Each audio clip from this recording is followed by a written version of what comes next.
আসসালামু আলাইকুম। প্রিয় দর্শক, অন্য মঞ্চের আলাপ চাইতায় আপনাদের সকলকে আমন্ত্রণ জানাচ্ছি। আসসালামু আলাইকুম রহমতুল্লাহি ওবরকাতুহু।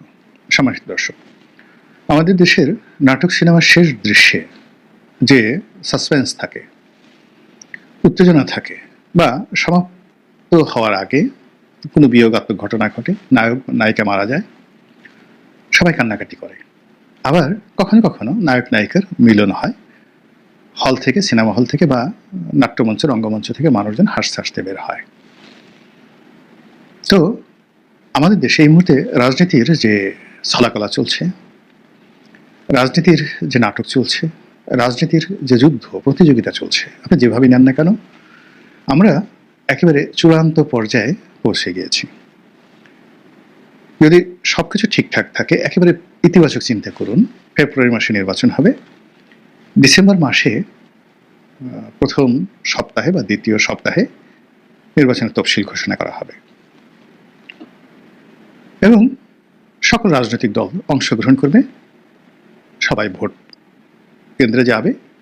যেহেতু আওয়ামী লীগ নেই এবং আওয়ামী লীগ 15 বছর মানুষকে ভোট কেন্দ্র থেকে দূরে রেখেছে, ভোটের অধিকার থেকে বঞ্চিত করেছে, ফলে মানুষের যে রাগ এত বেশি যে ভোট কেন্দ্রে আসার জন্য রীতিমতো বাদ ভাঙা জোয়ার আসবে এবং সেই জোয়ারে 80 থেকে 90% ভোটার আসবে এবং সারা দুনিয়া অবাক বিস্ময়ে তাকিয়ে থাকবে এবং সেই ভোটের ফলাফল সবাই মেনে নেবে এবং সারা দুনিয়া ডক্টর মোহাম্মদ ইউনূসকে বলবেন যে না, এ লোক কেবলমাত্র শান্তিতে নোবেল পুরস্কার বিজয়ী নন, তিনি একজন দক্ষ সংগঠক, দক্ষ রাজনীতিবিদ এবং ইতিহাস সৃষ্টিকারী একজন রাষ্ট্র সংস্কারক। এটাকে আমরা ধরে নিই এক্সট্রিম পর্যায়ে সবচেয়ে ভালো খবর। এখন নেতিবাচক বিষয়গুলো আমরা কল্পনা করি। সেটি হলো, ফেব্রুয়ারি মাসে নির্বাচন হবে না, ডিসেম্বর মাসে শিডিউল ঘোষণা করা হলেও হতে পারে, কিন্তু শিডিউল ঘোষণা করার পর এমন পরিস্থিতি তৈরি হবে যেন সেই শিডিউল, সেই একসময় আজিজ কমিশন, মাহফুজ কমিশন ছিল, তারা বেশ কয়েকবার নির্বাচনের তফসিল ঘোষণা করেছিল 1/11 আগে, ঠিক ওইরকম কিছু একটা ঘটবে। এরকম কথা বলার লোকের অভাব নেই, মানুষের মধ্যে কোনো সাড়া নেই, আগ্রহ নাই, উদ্দীপনা নাই। একটা নির্বাচন হবে এই কথা কেউ বিশ্বাস করে না, আর দৃঢ়তা নিয়ে নির্বাচনের পথে কেউ এগিয়ে যাচ্ছে, কাজ করছে মনে হচ্ছে না। জামাত প্রার্থী ঘোষণা করছে 300 আসনে। তো সেই 300 আসনের মধ্যে যদি সত্যিকার অর্থে নির্বাচন হয়, তাহলে 2-3টে আসন তারা পেতে পারে যদি বিএনপির সঙ্গে। আর যদি যাকে বলা হয় আওয়ামী লীগ আসে, তাহলে এই 2-3টি আসন তারা পাবে কিনা সেটা নিয়ে আমার যথেষ্ট সন্দেহ রয়েছে। অন্যদিকে বিএনপি এখন পর্যন্ত 200 আসনে গ্রিন সিগন্যাল দিয়েছে, বাকি 100 আসনে জোট সঙ্গীদেরকে দেওয়া হবে 50টি, আর বাকি 50টি আসনে যেখানে একাধিক প্রার্থী রয়েছে তারা হয়তো সিদ্ধান্ত নিচ্ছে। এইভাবে বিএনপির হাইকমান্ড রাত দিন পরিশ্রম করে যাচ্ছে।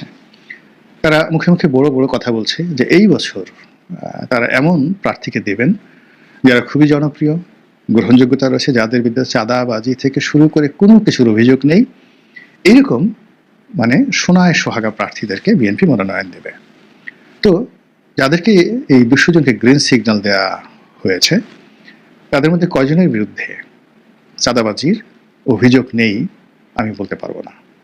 আচ্ছা বলেন তো, সায়দাবাদে কাকে দেওয়া হবে, তারপর খিলগাঁওয়ে কাকে দেওয়া হবে, কারণ বাজারকে কাকে দেওয়া হবে, গাজীপুরে কাকে দেওয়া হবে, আর তার সম্পর্কে মানুষজনের বক্তব্য কি? সাভার, আশুলিয়া, মানিকগঞ্জ কাকেদেরকে দেওয়া হবে, গাবতলীতে কাকে দেওয়া হবে, মিরপুরে? একটু চিন্তা করেন, তাহলে বুঝতে পারবেন যে বিএনপি যে স্বপ্ন দেখাচ্ছে, যে কথাগুলো বলছে, তার সঙ্গে বাস্তবের কতটা মিল অমিল রয়ে গেছে। দ্বিতীয়ত, যে জিনিসগুলো এই মুহূর্তে পর্দার আড়ালে চলছে, জামাতকে নিয়ে সবারই ভয়, সকল রাজনৈতিক দলের ভয় এবং একই সঙ্গে সঙ্গে ডক্টর মোহাম্মদ ইউনূসের ভয় যে এই দলটি পারে না এমন কোনো কর্ম নেই। তারা যখন চাইছে তাই বলতে পারে, আর যখন চাইছে তাই করতে পারে এবং অসম্ভবকে সম্ভব করতে পারে, ইতিবাচক নেতিবাচক সব অর্থে। তো জামাতের আমির কেন আমেরিকা গেলেন, জামাতের আমির কেন ইউরোপে গেলেন, তার সঙ্গে কেন এত ঘন ঘন রাষ্ট্রদূতরা দেখা করে, এটা নিয়ে জামাতের যারা প্রতিপক্ষ তাদের ঘুম হারাম হয়ে গেছে। এবং শিক্ষা প্রতিষ্ঠানগুলোতে যেভাবে জামাত জয়লাভ করেছে এবং যে কৌশলে তারা জয়লাভ করেছে, একই কৌশল জাতীয় নির্বাচনে যদি তারা করে, তাহলে জামাত যদি 200 আসনে জয়লাভ করে এরকম একটা ফলাফল দেখতে পায়, তাহলে বিএনপির গলায় দড়ি দিয়ে মরা ছাড়া কোনো উপায় থাকবে না, এবং এটা অসম্ভব না, এটা নিয়ে আলাপ আলোচনা কিন্তু হচ্ছে।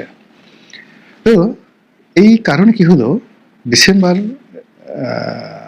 মাসের আগেই নভেম্বরকে কেন্দ্র করে মানুষের আবেগ, উত্তেজনা, রাজনীতির সকল হিসাব সব এলোমেলো হয়ে গেছে।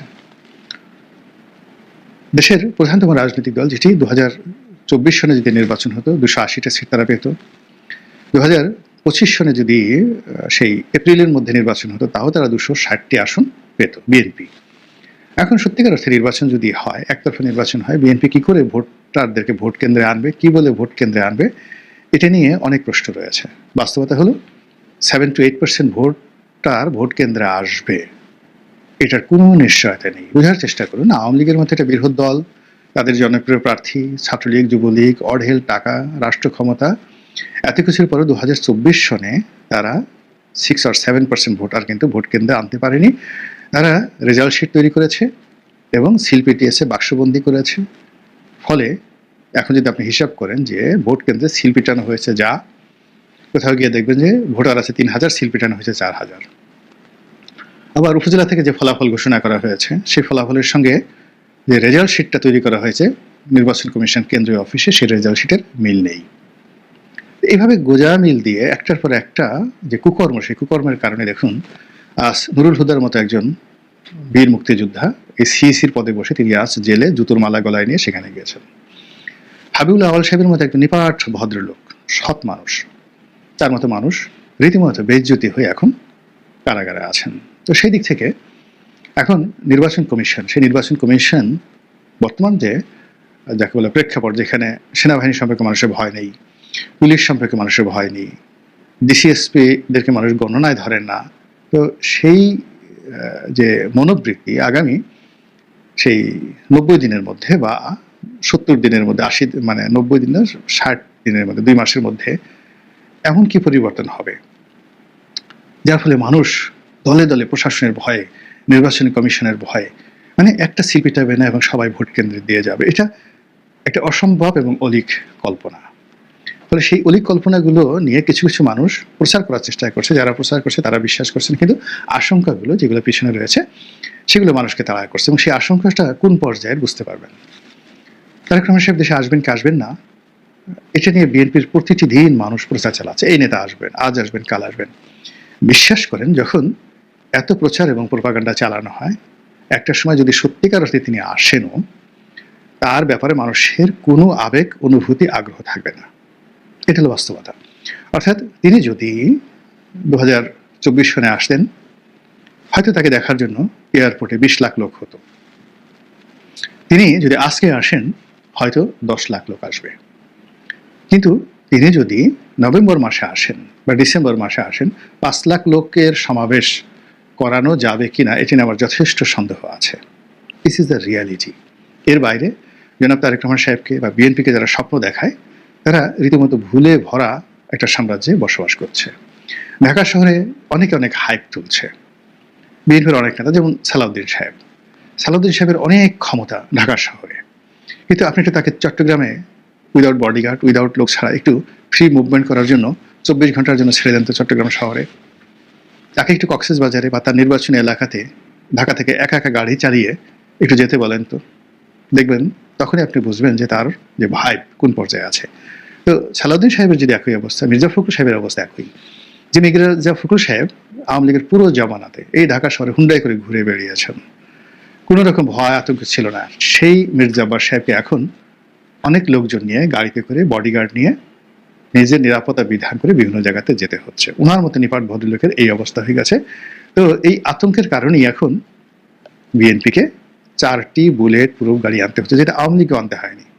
আওয়ামী লীগের শেখ হাসিনার রাষ্ট্রীয় প্রোটোকলে বুলেট প্রুফ একটা গাড়ি ছিল, এর আগে উনি একটা বুলেট প্রুফ গাড়ি এনেছিলেন, মানে মার্সিডিজ জি ওয়াগন ব্র্যান্ডের, যেটা এমপি কোটা রাসেলের মানে জাহিদ হাসান রাসেলের নামে ছিল। এটা উনি ব্যবহার করতেন, এবং এটার কারণেই 21 আগস্টের গ্রেনেড হামলায় তিনি বেঁচে গিয়েছিলেন। তো যেখানে আওয়ামী লীগের নেতাদের, ওবায়দুল কাদের থেকে শুরু করে তোফায়েল, আমর সাহেব, সঞ্জিত সেনগুপ্ত, মতিয়া চৌধুরী, তাদের কারোর জন্য বুলেট প্রুফ গাড়ি, জিপ বা যাকে বলা হয় বাস দরকার হয়নি। এখন পরিস্থিতি এমন কি হয়ে গেল যে বেগম জিয়ার জন্য একটা বুলেট প্রুফ গাড়ি, তারেক রহমান সাহেবের জন্য একটা বুলেট প্রুফ গাড়ি এবং বিএনপির শীর্ষ নেতাদের বিভিন্ন জনসভাতে যাওয়ার জন্য দুটো বুলেট প্রুফ মাইক্রোবাস, না ওই মাইক্রোবাসের চেয়ে বড় যে বুলেট প্রুফ ওয়াগন, সেগুলো আনা হচ্ছে। তাহলে চিন্তা করুন যে বিএনপির মধ্যে ভয় এবং আতঙ্ক কোন পর্যায়ে চলে গেছে। এবং এটা এই নভেম্বর মাসে এই গাড়িগুলো আনা হবে বা আনা হচ্ছে, এরকম খবরাখবর আমরা দেখতে পেলাম।